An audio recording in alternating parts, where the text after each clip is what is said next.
Hello everyone, welcome back to the Nexus gaming series. I am Bahamut, your caster. On the left hand side we're going to be having gillyShark, and on the right we're going to be having the blue team, which is going to be really fun as that is the red team actually. So let's go ahead and get into this. I just updated all my OBS stuff and it has all this color coding now, and I'm just super pumped about it, but I've also kind of changed up things, so got to kind of peek at that here and there, make sure that everything is looking clean, and it looks like it is good. So let's go ahead and get into this, as we did have the coin flip won by gillyShark, so they'll go ahead and they took first pick. So Matt Ban went over to the blue team. They banned out Brax's Holdout. Curse Hollow was then taken off the table by gillySharks. Infernal Shrines is the first map that is chosen by the members of the blue team, and game number 2 is going to be Volskaya Foundry, and that was chosen by gillySharks. We get a Genji ban starting out here on Infernal Shrines. The high mobility is very, very strong. I like that, as well as the deflect and kind of the finishing damage you can get with that. We've actually seen some some double reset compositions with Genji Li Ming, but I'm laughing because that's a respect ban out to one of the members of gillyShark, as yeah, they're already in the draft chat just angry that they're getting specifically target banned here. But you're all going to be taken out of the equation as well. They don't want that strong solo lane, as well as her setup. Her utility is really great on this map, so just taking her out is just a strong idea overall. In this, I would honestly either go Diablo or like a Deckard, like support choker. Oh, okay. Raynor still has that value. He did get some changes again today, and I think honestly his priority falls. Ace in the Hole went down another 5% if I'm not mistaken, or it went down 10%. It went from 20 to 15 or 25 to 15. I can't remember what the baseline was before, but yeah, that got adjusted. And overall, I mean, I don't know how I feel about it. I didn't play it or anything. I was actually messing around with Azmodan, but we'll see, as we do have that first pick on the Decker Kane on the side of gillyShark. On the right hand side, they go for the Alexstrasza and the Diablo. Strong start. Alexstrasza has great point control on this map, Diablo being extremely strong.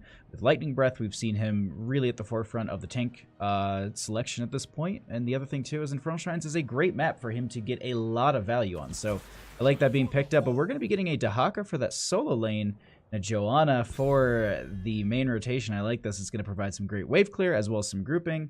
Blizzard Hyrule, what is up? What is up? Key, how are you doing? Dolce, how's it going? Thank you all for hanging out. The red team. Honestly, I should just change their name to whatever side they're on. That's actually what they should do. But I know for stats and stuff it won't work like that. But either way, ban-wise coming out here, something like a mage would be a great idea. Kael'thas Jaina, or Gul'dan. Yeah. They've got, the thing is, like, the Joanna is kind of a, I wouldn't say a big signifier of that, but it's Infernal Shrines. Joanna and mages pair well together, so like peanut butter and jelly. Let's go, team that is playing on the blue side. Thank you, Kagekiri. How you doing? To be honest, I expect a Phoenix ban here. Phoenix or a Thrall ban. Really? They're not worried about the Purification Salvo Lightning Breath combination that we often see, especially on this map too. And I think Phoenix is strong. They just don't want that Blaze in the solo lane up against the Dahaka. I think they're fine with the Phoenix then. Because I personally would say you definitely pick up Phoenix and Thrall. It's still great for your 4-member rotation. You don't have to put Thrall in the solo lane. And even then, if you feel comfortable in the Dahaka, then you can run it. But the big thing here is Lightning Breath, slow. Earthquake is a slow. Like, it's just, I'm hitting it so hard because, well, oh boy. That's a 4-member rotation if I've ever seen one right there. I love that from the members of the blue team. And not just because I'm an Azmodan main, but mostly because, boy howdy, do I think Azmodan does great here. And with the rotation that they currently have, Greymane to get the clear, the dunks going out, that'll be great. But Zeratul will be picked up as well as Jaina. So they're going to get the Jaina as their mage. I'm going to still get that clear into the shrines. Slow and the burst that comes out from her is pretty powerful. And then look, I guess, for Zeratul to just pop off. This is a composition that at 16 is deadly. Devastatingly deadly, I could even say. Mag doesn't let her go. Huh? But gillyShark's banned out. It's Leo for their solo lane. I didn't talk anything about that at all. Sorry, I was just rereading chat because you all just popped up all of a sudden. How are you? Yeah, Bunny Burn, it was banned out by gillySharks. They They don't want to deal with that solo lane Urel. How can you blame them? To be honest, though, I like the blue team's draft a lot. Though the thing is, 16, I think, is where we're going to see a big shift in dynamic. We could see it before, but with the Zeratul, we often see that being the big time when you get that huge, you know, burst in damage, that spike in power. I'm not sure about this. The composition on the side of gillySharks is strong. They've got great burst. They've got great blow up. At the same time, though, I mean, they've got some long-range poke. They've got some great dive mechanics on the side of the blue team. I really don't know who I would give it over to. If they can pick off Alexstrasza early, then yeah, that's going to be a great fight for gillyShark. But if their Zeratul can't get into that backline, then they're going to be kind of just trying to poke their way in with the Jaina. So it's really going to come down to that burden of execution. But let's find out who can execute better than the other as we get into game number 1 here between these two teams. On the left-hand side, we will be having gillyShark with Phone going to be on the Dahaka, Stark going to be on the Zeratul, Kagekiri going to be on the Jaina, Jinxie going to be on the Joanna, and Wolfkaimo Tripson on the Deckard Cain. And on the right-hand side, we'll have the blue team. In red, they just felt like having a costume change. And that is going to be Ragafek on, or excuse me, yeah, Ragafek on the, it's not right, I'll figure it out. Leoric will have Snag is going to be on the Diablo. We'll have Duke of Sky going to be on the Greymane. Arena going to be on that Diablo. That's Asmodan. And then we'll have Ember on the Alexstrasza as we have the wrong thing being pulled up here. Everyone going to be showing up in this mid. Ember just showing off those B steps at the start. Tongue going to be going out from Koenig. Not going to be connecting onto anyone just yet. VP ring is dangerous. I agree with that. Even then, Water Elemental is still another big aspect. Also, the buff that it got from being able to benefit from the cold damage from Jaina is a huge aspect. But they're going to go ahead and start these clears out. And actually, we still have Narina actually holding out that level 1, but a huge lockdown coming out from Deckard Cain here as Stark steps in and going to get lasered and trying to work their way out of here. Going to get out with a little bit of health here. Going to get that clear into the wave. Heals right back up on the side of the blue team. They rotate down against gillyShark, and they like the use of Asmodan's dunks here, and they're going to go into that proper level 1, that Wrath. Now, it did get a change today. It did go down from 100% bonus damage after 200 stacks to 75 against heroes, but at the same time, you're still getting 75% of your stacks applied as damage. And so that's still really beneficial in a kind of tight corridor race like this. A lot of teams, I've been seeing them go for that Gluttony, and Gluttony, yes, is great because you do get the cooldown reduction, but that's a great blink to deny that shadow charge there into the wall from Snag. But it's just, I don't know. Gluttony is great and everything, but the cooldown reduction, I don't know if it's worth it. And the other thing too is how quickly you can stack. The autos that you can get on heroes that are below 75% health is huge as well for Wrath, but we are currently going to have an invade onto this camp. It looks like Snag is going to be staying here. Stark is in a little bit of a bad spot, needs to leave as they start to lose a little bit of health on the side of the blue team, and it looks like the Diablo will be the first one to fall in this game as Duke of Sky is getting targeted as well. Condemn will be pulled in by Jinxie, and that is the Greymane falling as well, so a 2-for-0 trade. Camp still picked up in favor for gillyShark. And this is a great position for them to be in. They don't get a ton of experience here. We're not looking at a big difference. You know, it's early game hero deaths. We're only counting less than 1,000 for 2 hero deaths. So it's not the biggest thing, but what it does is it slows down the rotations. It makes soaking these lanes harder. You can push up, and you also get a little bit of breathing room. Jinxie Cat and Hearth back at this time. Go ahead and check into the top lane as Leo's going to be pushing into Haka quite well here. Playing this pretty strong. Gonna go ahead and check the bush. They go ahead and get the Spectral Leech. I love just picking up in solo lane matchups because it is like a chess game in a sense.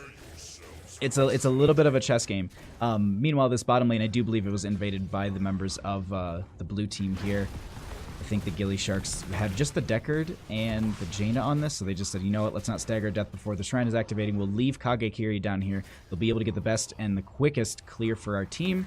Then we'll rotate them up. The objective will be starting, though, in 5 seconds. They're going to go ahead and grab a camp on the right-hand side here. And that will go ahead and pressure into the mid lane as well. B steps already? Yeah, of course, Key. And this is just going to be Kaimo Trips and Stark can finish this out. But in mid lane, we have a little bit of a chase on Jinxie Cat. No death, but It's not something you want. I think there was also probably an Iris Skin pop just to make sure that they don't lose that out. Kagekiri finishing that bottom lane, going to be rotating up to help Jinxie Cat, but this shrine has been activated by the members of the blue team, and Yorick on this shrine is not something you really want to deal with. That cleave damage is really, really strong. Then you're going to also be having Narina going to be going ahead and getting dunks out here, but they just go back into doing rotations, as it looks like gillySharks are okay with just giving over the bottom lane. They're just giving over that shrine, and they're just like, all right, well, we'll burn down this gate in bottom lane, push ourselves into 7, and then have that for the defense. Unless they think that they can rush in and potentially fight this, I don't know what the plan is here, because they have pulled the majority of members off of the shrine, 22-0. Dunk's gonna be coming out from Narina, as we do have Diablo working in that mid lane to continue to soak here. Do they go for a pick? 50 souls stacked on Snag. Jinxie Cat going in for that, a little bit of an aggressive rotation, but that's going to be it, as Leoric will be sitting at 30 stacks currently for the Skeletal Defenders. They will be giving this over. The camp has been pushing down in this lane as well. Not going to get a ton of value. But yeah, gillySharks, they're just alright with giving over that amount of experience, or giving over the first Punisher. We'll see. Are they going to hold 39? Yeah, they're going to hold 39. They're going to go ahead and grab their camp to have a little bit of push pressure. But the thing is, they say, all right, hold it as long as you want. Let's go ahead and burn down your bottom gate. And let's just hope that the probability is in our favor for the next one, as Stark goes ahead and gets the blink out. Kage going to get a little dunk on them. And that is going to still be 39 Skeletal Defenders to 0.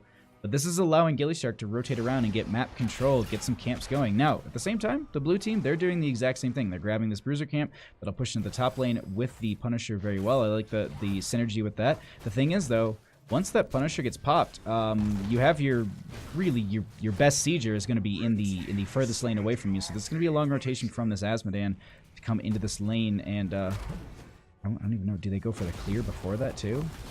And it looks like they will. So they'll be able to burn this Punisher down fairly well. The jump goes over the wall. Going to go ahead and pull it over to the side of this fort, avoiding the well so they don't lose that health pool right there in the lane. And this this should be cleared out fairly easily. And this is what I was talking about, just having that Dukas guy going to go ahead and say, no, you don't get to keep your well in this lane. This Punisher doing a lot of damage, though. They actually are going to be getting almost the fort down. Actually, the mini wave might even... Yep. Minion Wave and the Punisher will confirm it, and that's going to be a lot of good siege in favor for the members of the blue team. Not even utilizing their Asmodan, who's currently sitting in that bottom lane, just pushing in with Snag here and just continuing to get stacks, sitting at 126 at this time. And the Diablo sitting at 96 stacks themselves for that Black Soulstone Overpower going to be going out into Stark. That will be the Soulstone finish as Stark gets really low here. The pause will be going out, and that is going to be... me doing this, so you guys can't see the map or the screen. How is everybody? Thank you for hanging out with me.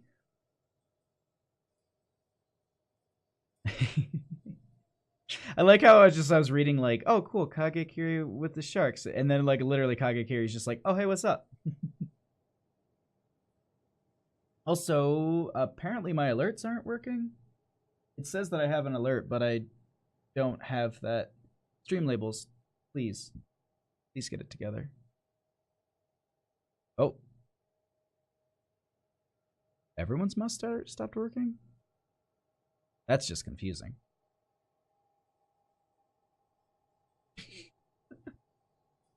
I don't know what the teams are talking about, but I love it. Alright, we got one ready out.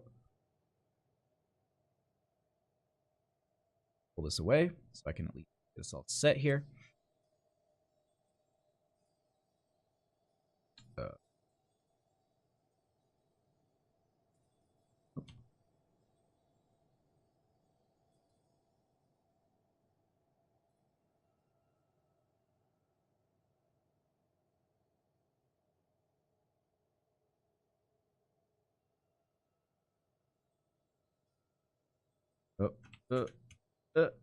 There we go. I am. Hello, Jinxie Cat. Thank you. I was just in the middle of just like, hi, how's it going?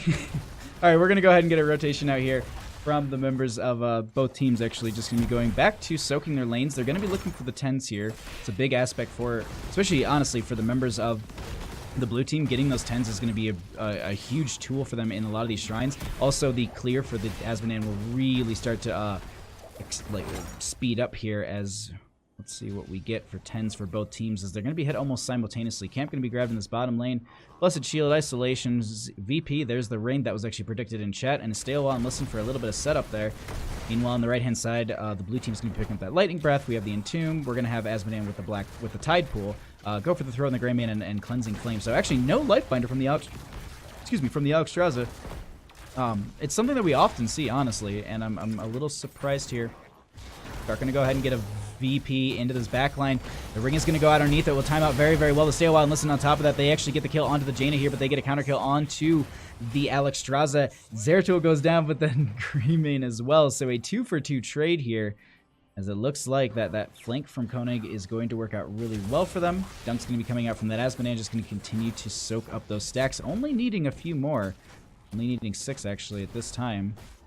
Looking to get those autos off to get that extra damage. It's not going to be happening just yet, as Leoric has pushed that lane up a little bit. Just going to go ahead and say, no, I don't need to push too far here, so I'm just going to back off. Going to sit in this mid lane, get the soak here, as Stark is going to go ahead and push that out in top lane. Meanwhile, it looks like Narina and Snag are going to go ahead and grab the siege camp with the help of Duke of Sky and Ember, as they are back at this time. Full teams.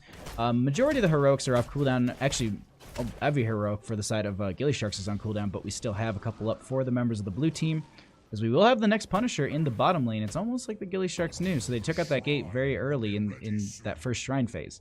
We did see this gate being taken down, so they have the little advantage with it. You have the camp in top lane going to be grabbed by Koenig. Meanwhile, though, a little bit of a fight.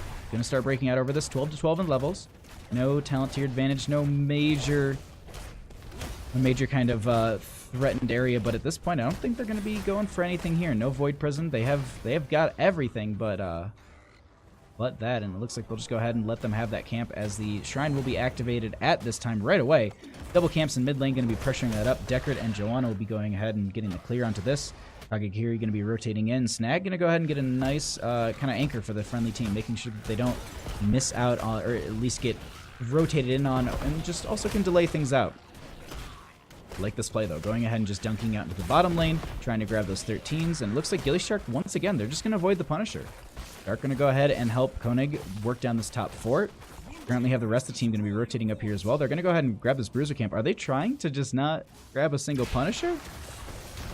Are they just like, the Punisher phase, it's whatever, we don't need it, we're just going to go ahead and win the game regardless of having a Punisher? But that will be the second Punisher going over to the blue team, as they will start to whittle down this bottom lane, and this is going to be defense at the keep front gate, because members of gillyShark, I think they actually know it, as Rag Effect is going to be getting so low here. They get the Blessed Shield, but they had the unstoppable Stark going to still dive out, stepping into the corner, being able to stay alive, so they get the kill onto the Leoric, and they're going to try and go for a keep themselves. Bottom lane, we currently have Snag going to be hearthing at this time. Asmodean's already back. They're working. Oh, they're burning down this keep. Oh my god. Punisher was still with Greymane in bottom lane is great for sieging. The stay while and listen comes out. It won't be catching onto any members here, but that's a free keep for the members of gillyShark. Meanwhile, bottom lane is getting shredded by the Duke of Sky, and this Punisher is sitting at 64%. But between the two of them, I don't know when they get the keep. They got the mini with them and everything. Yeah, it looks like they'll be able to go ahead and grab it, and this is going to be keep for keep.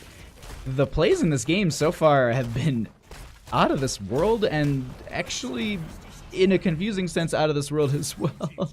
Because I'm just like, why is gillyShark giving over every single Punisher? They're not even really trying to fight many of them.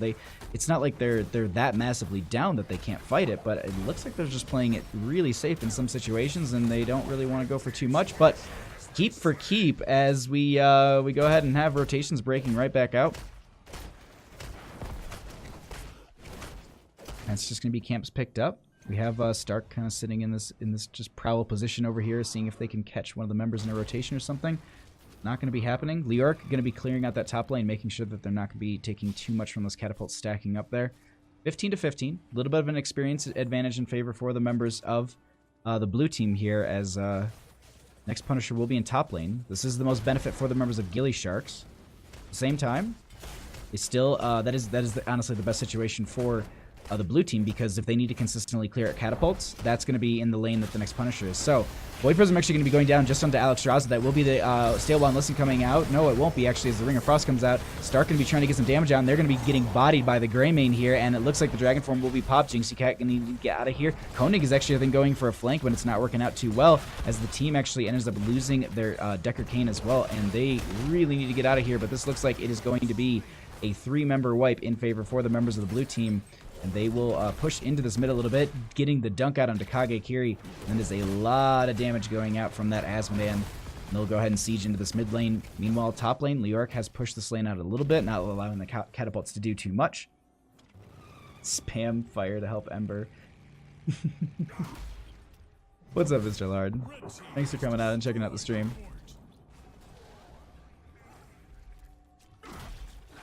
I gotta say, blue team playing this strong. They got this. They got a couple kills that they needed. Their Azmodan to this late game is becoming more and more powerful, and we'll see. Now, at the same time, this is that kind of power spike area that I just talked about for gillySharks in the draft. 16 area with the Zeratul. They don't have that Might and Nerazine that we often do see, but at the same time, there still is a lot of great potential coming out from the hero. Top lane going to be just pushed out. They're going to be trying to get a lot with this here. Dunk going to be going out onto Stark. The Hawk is still in that bottom lane, so they could get that burrow up at any moment if they do try and engage onto this. No lockdown from the Deckard Cain with the scrollless ceiling, and they just back out of here, taking the keep front gate, trying to prepare themselves for the next one. As the couple B-steps do come out, that will be a dunk out from Narina there, and just a little bit back and forth. Some cooldowns being burned, some poke damage between the two teams, and just, you know, pad and stats, getting numbers up there. Speaking of numbers, I can show those to everyone so you all have an idea of what these teams are doing. Meanwhile, though, bottom lane has been pushed out by that Dahaka, making sure that this catapult pressure isn't mounting, and same thing happening kind of in top, as it is starting to kind of crash a little bit. Leoric was getting a lot of value with that, but checking back into some of those stacks, we are sitting at 365 on the Azmodan. Overall, I do think everyone has finished out. Yeah, every questing town's pretty much finished out except for the ice block. Needing another, I believe, roughly 5,000 for that to get to the 15,000 mark. Correct? Yeah. Well, we're rounding up here. I can't do that kind of math. But yeah, Azmodan's sitting at 381, really up there with those stacks, and gonna get that value from the level 16 talent. Being able to do, I think it went down to 3% though, did it not? No, it went from 5 to 4. Still going to be doing 4% damage to the enemy heroes, but they go ahead and they're going to give this over. Once again, the members of gillyShark, they're saying, you know what, the Punisher is yours, go ahead and take it. We're just going to go ahead and work down your bottom lane. And this is an interesting play from them. They get the fort, they even up some experience. There is still about a level deficit between the two teams. Azmodan does get the nice big clear onto this. Going to be almost finishing out the stacks, but 3 members going to be sitting under a ring as that goes out. That is going to be the pull-in from the Jinxie Cat, and that is going to be 2 members falling. Diablo going to be standing still, and that will be the souls being spent. The thing is, though, Greymane's still up at this shrine, going to go ahead and confirm the Frozen Punisher into the top lane. There is also a camp that's stacked up there, too. The members of gillyShark, they need to make this, they need to play this smart here, because that top lane will push in and potentially end on its own, as there are only 2 members dead currently on the side of the blue team. They got the gate. Do they go for more? I think they want to. An interesting call here. They're going to go ahead and work onto this keep. Let's just peek into the top lane really quickly. This is starting to crash here. They go ahead. They've actually skipped past the keep. They want to go core. They're trying to end this right now. Core health going down. The Stale Wild List comes out. The Tongue Drag is going to be onto the Greymane. Jaina not going to land the Blizzard there as they're starting to work down this core. The keep in top lane for the members of gillyShark is starting to fall as Stark is getting really, really low from that Greymane. Duke of Sky getting a lot of damage out at this time. No one has really fallen yet, but they're starting to get really low. Stark is trying to get some burst damage on the Duke of Sky. That is going to be the Decker Cain falling at this time. Kagekiri is going to be falling as well. The core is going to be sitting at 8%. Jinxie Cat with the indestructible, the Caleris core, as the Punisher in this camp will be confirming this. Man. The Caleris core right there. 5%. Punisher going to be wailing on it. The rest of the team going to be moving across the map, but that will be GG's as the first game goes over to the members of the blue team. GG, well played.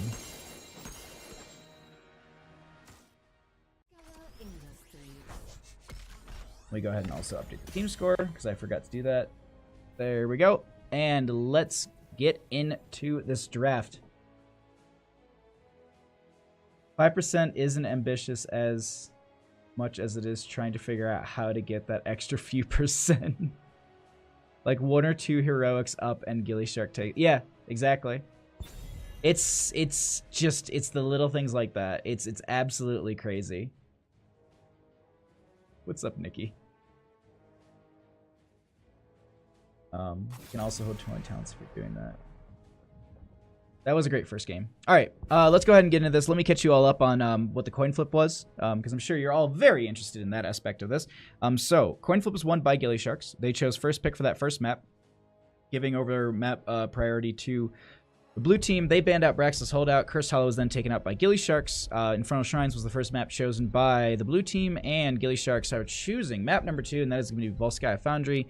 We have seen 2 games in a row with the Samuro being banned out against gillySharks. It is now an officially respected ban against them. It's a standard against Stark at this point. But the thing is, the members of gillySharks, they're like, well, we're not going to get first pick onto the Decker Cane, so let's go ahead and ban that out.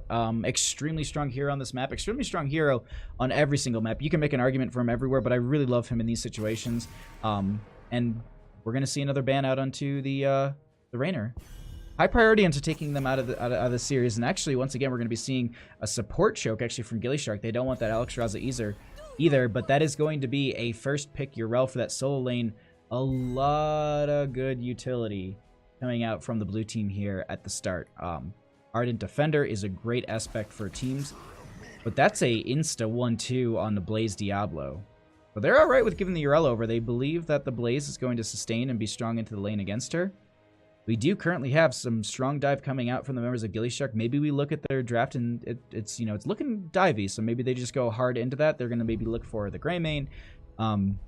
They can honestly go into that Zeratul once again. It works great here. And then they can just pick up something like a Rhaegar or... actually, you know what? Genji's still available too. I do want to point that out, but we do have another ban phase coming up. But that is going to be the Urel, Stukov, and Joanna for the members of the blue team. I gotta say, that's a strong start, but the thing is, now you kind of look at this and you go, all right, well, what are the strong, assassins here? What are the things that are going to set up strong into these enemies? Maiev is a great hero. We often see Genji being banned out as well as Hanzo. If that is the priority for them, obviously it won't be banned out by them. They go for the Greymane ban, actually. They don't want to see that again from the members of the blue team. It was very strong. It does pair well with the Urel. It does have that entry and that disengage, or that engage-disengage, if you will. Great first game there. Seen a lot of teams in Division B going for wombo combos like Jaina and Zera. Ooh. That's going to be a... sorry, I was just reading the message about Heroes of the US ran it on Dragonshire. Interesting. But Jaina going to be banned out here. They don't want to deal with that wombo once again. We could go Apocalypse into the Ring of Frost, but we often do see the Water Elemental for the extra damage. Overall here, they're going to need support. I personally say you lean heavy into the dive. Galefoss for some poke damage. I love the idea of a Genji here, but they pick up the Phoenix. It pairs well into the Diablo, slows from the Blaze as well. I'm actually a little interested as to why they didn't go into the Thrall here. Is it because they just didn't want to be that melee-centric and divey? Or like centered around... Yeah, it's a lot just centered around the Phoenix. I like the Kael'thas, actually. It works really well for them. But these last 2 picks on the side of the blue team, they're going to be needing a lot of damage. They could go double reset if they wanted. They could go Genji Li Ming. It would work. But we're going to get another Asmodee game with a Tychus here to shred some of the armor of Diablo and Blaze. She gets the goat. That's a lot of healer bans.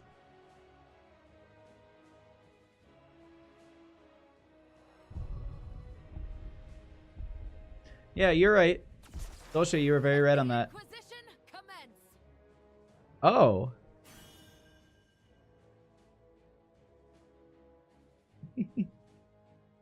I like how even in chat they're just like, who needs Genji? And then just someone on the opposing team just goes, I forgot about her. We are going to be getting our first, at least for me, Sally. Wait, did we have one last night? I can't remember. Did we have a white main game last night? I'm not sure. I really can't remember. But either way, we're going to be getting one here. I'm excited about it. Let's get into this.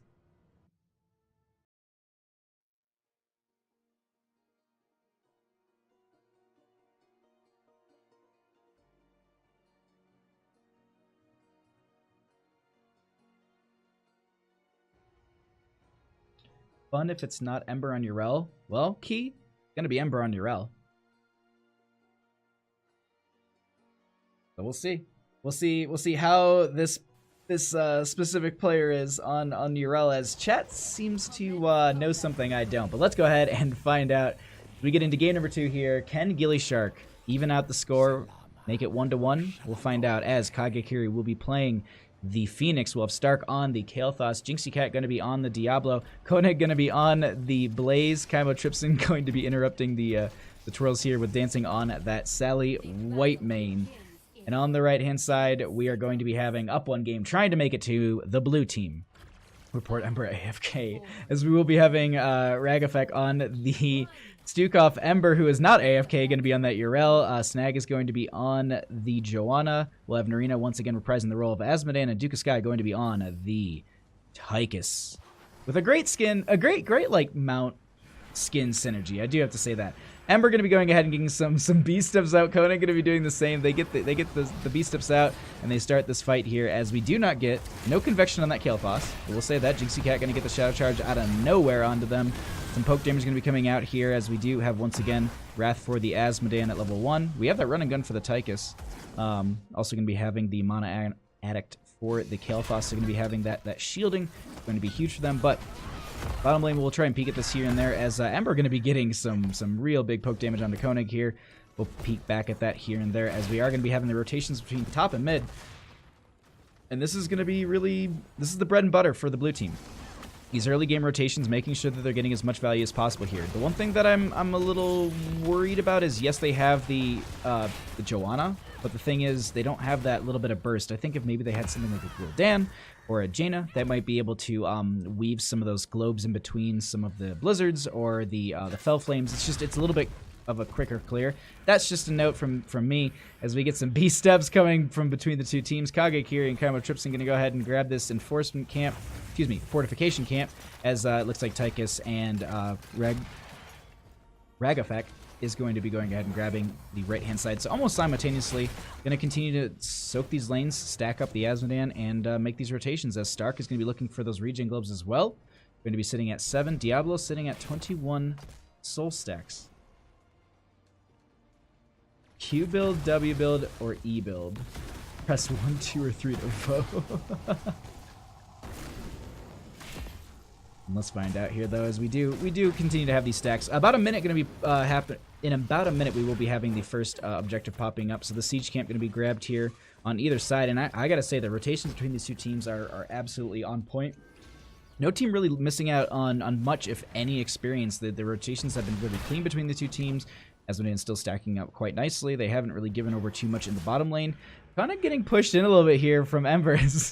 I love that every time I come down here, it's just like them stepping into each other and then just clearing a wave. Koenig, though, getting a little bit low. Going to get that jet propulsion out.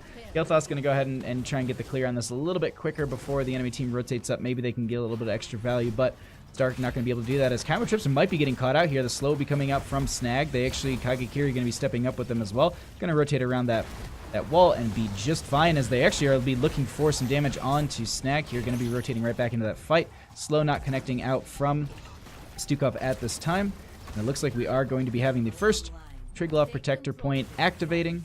Ember getting slowed here a little bit. Shadow Charge coming in. No overpower is going to be there. Body block's not going to connect, but that still is a decent amount of damage out onto Ember. They're going to just tap the wall and start into this fight. Knockback from Tychus. That is a dunk going to be coming out from the Asmodan, but this will be the point. Almost contested by Koenig. Ember going to be just standing with that Righteous Hammer just to get that knockback, so they can't get onto this point. I like the utilization of them as a point control hero. Urel just excels at doing exactly this. Point control. knockback. I mean, her maneuverability, her self-sustain is great. But meanwhile, all this is happening, they're just going to go ahead and make some rotations. They're going to grab a couple more stacks on that Asmodan, make them a little bit stronger, help them get closer to that 200 stack before 10. And between the two teams, I don't know what the members of gillyShark will do. It looks like they kind of want to give this over. Actually, they're going to be stepping up onto it, as Ember's the only one currently sitting on the point. It will be contested at, I think, about 70%. gillyShark is going to be taking this over at this time, 7-7 in levels. Currently have the overpower coming out. Snag is going to be just fine from that. Dunk coming out from Asmodan. A lot of damage coming out from Ember at this time on that Urel. Duke of Sky getting some damage out as well. No one else going to be on the point. The camp going to be utilized here. They actually get the member on there to contest this, so they don't get that charge at this time. Stark going to be getting some poke damage out at this time. But that is going to be the Kael'thas also extremely low on mana. Not going to be able to have that either. It looks like we just continue to have the dunks out from Asmodan. This fight is going on. Or seemingly ever. Contested between the two teams. Step up from Snag here. Dunk going to be going out from Asmodan, and nothing. Point going to be going right back over to the members of the blue team, and they will continue to hold this over and potentially get the first Triglav Protector of the game.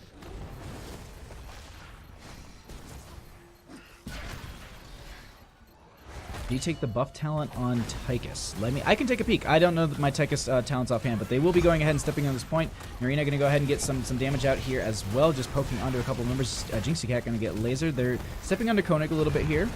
Knockback from... No, actually, it's not going to be coming out. I thought that was going to be happening instantaneously, but Jinxie Cat, actually, they're going to go ahead and confirm the Urel here. That will be the first kill of the game, going over to the gillySharks, as Snag is getting in a bad spot. They actually get a lot of damage out into Duke of Sky, and he is so low, just under 200 health, but they overtime this point, this Shadow Charge into the wall, just to get that extra kind of push into them there, and Kael'thas also finishing Mana Addict at 5 minutes and 40 seconds. That is quick for those regen globes. So you're going to be having that shielding, as well as you'll have the benefit from just grabbing that uncapped quest.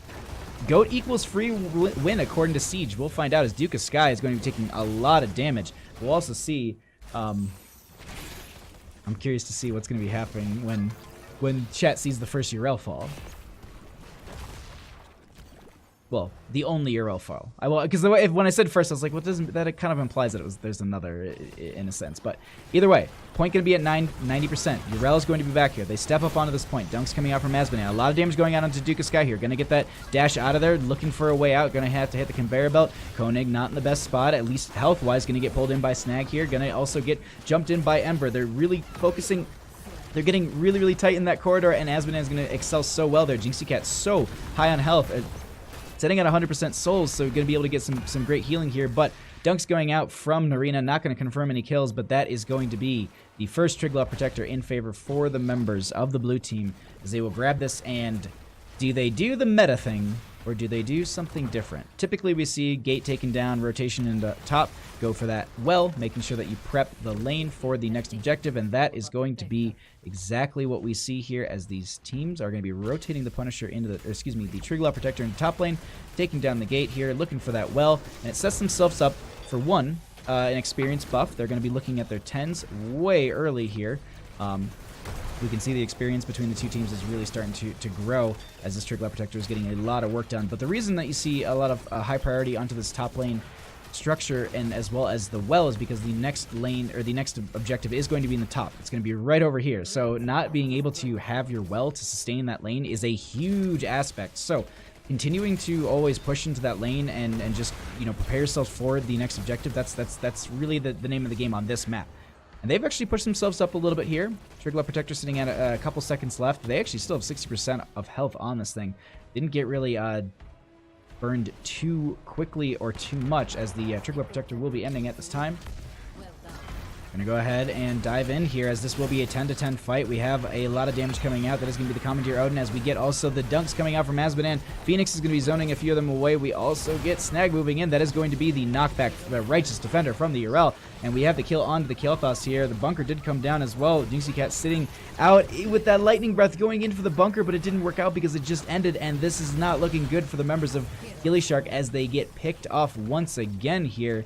And it's going to be another member falling. They go ahead and they will grab this camp and push it into the top lane, allowing them to have extra siege and extra lane control here. Jinxie losing all those souls, stepping up for a hot second, almost doing the famed Diablo double death. You know, you die once as Diablo because you got 100 souls and you're like, oh man, I'm so used to being at this level of health, and then you die again because you just came back and you don't realize how much regen globe does not give you half your health back anymore. So we will be seeing this camp grab 10 to 12 in levels here, starting to get a bit of a experience gap between the two teams. As it looks like the members of the blue team will rotate around. They'll tap some wells and push in some lanes. Honestly, this is their best bet. They've got the talent tier advantage. They're winning the majority of these fights over. Asmodean sitting at 317 stacks at this point. Urel, yeah, Ember going to be going at stepping forward here, and chat's onto something here, because Ember, I gotta say, is playing a phenomenal Urel game. Really, really strong, and just setting the team up for a lot of really good kills and a lot of good opportunities to control these fights. I gotta hand it over to Ember, playing a phenomenal Urel here. We're gonna have to see, though, how gillyShark is gonna turn this around. That's the big thing. How they can turn it around. It's Here's the Storm. It's a rubber band game. It's 11 to 13. They gotta catch up in the talent tiers. It's not the biggest talent tier advantage. Question is just, how do they do it? There's really no way to like kind of hard press into this Asmodean the way that they've been kind of pushing in every single one of these lanes and just kind of holding over this experience gap, just continuing to hold a 2-level lead between the two teams. And yeah, this is just going to be top camp going to be grabbed. They just delay that out. The next objective should be popping up fairly soon, so gillyShark needs to look for their 13 talent tier. And then try and fight into them on the control point here in the next couple seconds as Ember continues to get these B steps out. Mid lane is going to be pressured in, and this just pushes them closer to that 16. So the main play that it looks like from the blue team, what they want to achieve here is, oh, Kage here getting caught out. Gonna get the blink over the wall. I think Ember was looking for that kind of that holy avenger, as well as the righteous hammer, as we are currently going to get that dive in. The knockback is not happening just yet. Gonna knock him away there, and that will be the kill onto Diablo. Jinxie falling with 21 souls currently.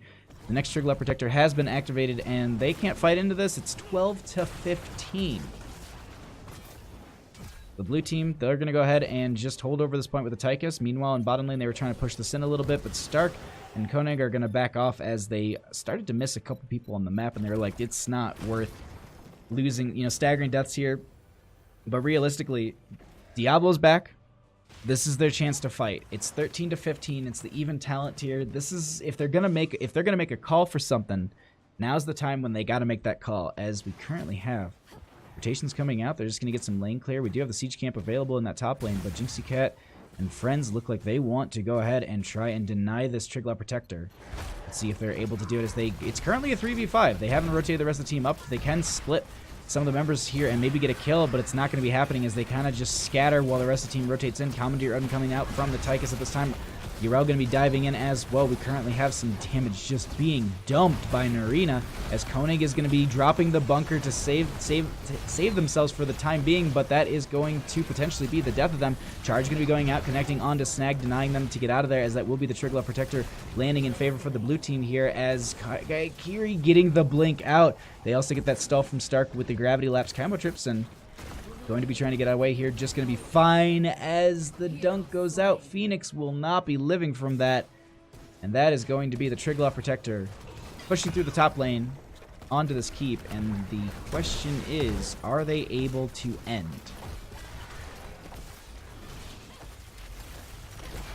That timers are really low. It's 13 to 16. It's only the second Triglav, but they're kind of positioning like they want to end off this. They go ahead and get the lockdown onto Koenig here. Jump onto the core with the Triglav Protector. They start to rotate around here, but the fight is breaking out behind them. They need to utilize the Triglav Protector to defend their teammates. Unfortunately, they're not able just to step up onto the core here, as it is starting to lose a little bit of health. 30 some seconds on the Triglav Protector as the Lightning Breath has come out. That is going to also be the Purification Salvo coming out just after the Lightning Breath. They actually start to back out of here, as the Asmodean has getting a lot more damage out onto them, and that is going to be the Triglav Protector just confirming the keep in top lane. No core damage either. That's the other thing to consider too. Jeez, these dunks. And just wait till Azmodan has Pride, where I believe it does another 400 damage after getting your 400 stacks. So yeah, that's terrifying. Test concluded. Now we'll make adjustments accordingly. All right, so that will be the second Triglav ending here around the 13:45 mark. And I think is it a 2-minute 30 or is it 2 minutes for the Triglav Protector? We'll see. I think it's 15:45. I think that's the timer. We'll see here, as we are currently going to be getting, or not 15. I can't do math. 13. I was doing math like it was 24-hour clock for some reason. I don't know why. Either way, we're gonna go ahead. We have a little bit of a fight breaking out. Ember actually separated from the team, gonna get that Righteous Hammer out onto them, and they're just focusing down Ember. The Jet Propulsion will miss. They get the dunk out as well. And that's going to continue to be the fight here, but actually they don't get any kills. They back right out of here. It's 15 to 18. Kills also get 16s. That is true. That is true. That is really, really true. That will be the support camp grabbed in favor. They do drop their fortification camp to just go ahead and get that extra damage out, but that will be siege camp rotated on. And overall, once again, gillyShark working for that talent tier advantage, just coming from behind here. Still about a 2-level lead. It's actually grown, I think, a little bit more. Not by much, though. As we continue just to get the rotations, they're looking for these... they're just looking for that little bit of experience that will get them into their 16 range, but they want to deny that as they get the Blessed Shield coming out. A lot of damage on the Chymotrypsin, and that is going to not be the kill just yet. Staying alive as the Lightning Breath will be coming out here. Phoenix stepping up, not going to be utilizing Purification Salvo, and it looks like they just back out, and they save themselves a death, and that's huge. It is huge to not lose your white main right there. Because if they did, then it would have just been another whole situation where they couldn't even try to fight them once again. So we have 15 to 19, and we're getting to that point as we saw literally 2 minutes ago. Oh, no, wait, was that? Maybe I was right with the timer, actually. No, I wasn't. I think it's 2-minute 30. We'll see it around 16-15 then? Either way, some poke damage coming out of this bottom lane. They need to take the fight before the Storm Talons hit.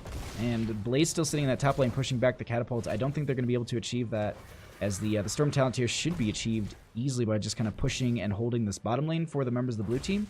And it kind of seems like their plan at this time is they're going to continue to poke onto the well. And on top of that, this fort, they take out the sidewall just for an extra bit of room. They go straight for that well. Some damage going to be going on into Duke of Sky. The charge in from Koenig here. They're looking for the fight. Purification Salvo going to be coming out, hitting a couple, but it's actually going to get interrupted. They're putting it on the cooldown, or not the full cooldown though. Control point going to be activated in the next 10 seconds. Item availability is just, I think it's just on one of the members of the blue team as they get these dunks out. 19 to 16. Diablo has full stacks. That's another thing to consider as well. Meanwhile, though, I just want to point out mid lane, Ember, just like, I want 16, or I want 20s. And so they're going to go ahead and try and punish us a little bit.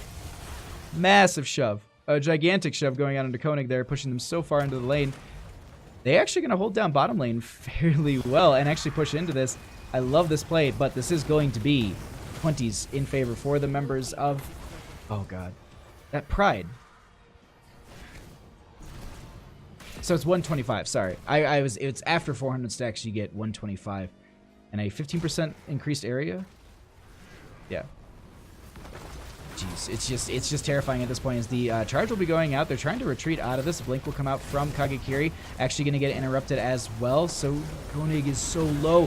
They actually get the pull in, and that is going to be 2 members falling here on the side of gillyShark as Ember is getting low. That is going to be the Ardent Defender popped in. No one hitting them, just going to be continuing to step up.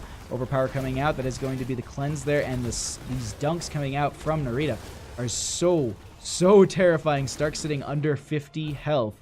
They go ahead and grab this fort, and I believe this should be another Triglav Protector in favor for the members of the blue team. Top lane pushed in quite a bit, sitting at 66% on that core. Yeah, they got 20. They got 20s, Dolce. You're right. That's the hard thing. That is a really hard thing here. Go ahead and grab this camp, and they'll just have pressure into the bottom lane with 2 fortification camps as well as the Triglav Protector. I went over here before they even said it and just... Welcome to NGS. This is going to be the camp grabbed here. in favor for the members of the gillySharks, and they're just going to have to try and get some pressure into this top lane to just avoid this catapult pressure that will be amounting as the Triglav Protector sitting at 70%. Rel continues to dance.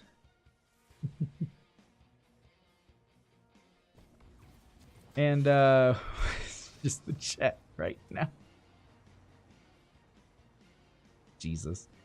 Top lane going to be pushed in by this camp. 18 to 21. Triglav Protector in favor for the members of the blue team. We go ahead and grab this, and they'll be pushing into the bottom lane. Top lane, I don't think it's going to get a ton of value. It's not going to be taking down a fort or anything. I'm just trying to look at what gillySharks will have in their lanes in their favor. But overall, this is just them turtling for this entire phase. They've got to poke out onto this. They've got to try and whittle it down. And they want to walk through top. Blue team actually taking this the long way around. This actually allows gillyShark to get a little experience. If they actually can catch someone out of the Triglav Protector here, maybe get a pick, that'd be huge for them. Dunk's coming out from Asmonan, just going to get some extra damage, but they rotate this Triglav Protector into top lane, and they are going to be trying to push for core. 18 to 21. Let's see if they're able to do it. Apparently going to get a lot of damage onto Stark at this time. They turn around, and that will be the Kael'thas getting popped. That is going to be the Purification Salvo coming out. Lightning Breath will be there on top of it, but that won't be enough as the bunker comes down to save Blaze for a second. It won't be enough as they get another kill. The Diablo did have Soul, so they will be back any second now. Kaimo Trips are trying to do their best, but the GG's already come out, and that's going to be the Phoenix picked out as well. Kaimo Trips are going to be targeted by the enemy team. Dunk going to... Actually, no. Joanna going to confirm that as they turn onto the core. The GGs go out, and that is going to be game number 2, going over to gillyShark, or excuse me, over to the blue team. I was just like saying the blue team on the... No, this doesn't work out. But the blue team will be taking this series 2-0. GG. Well played.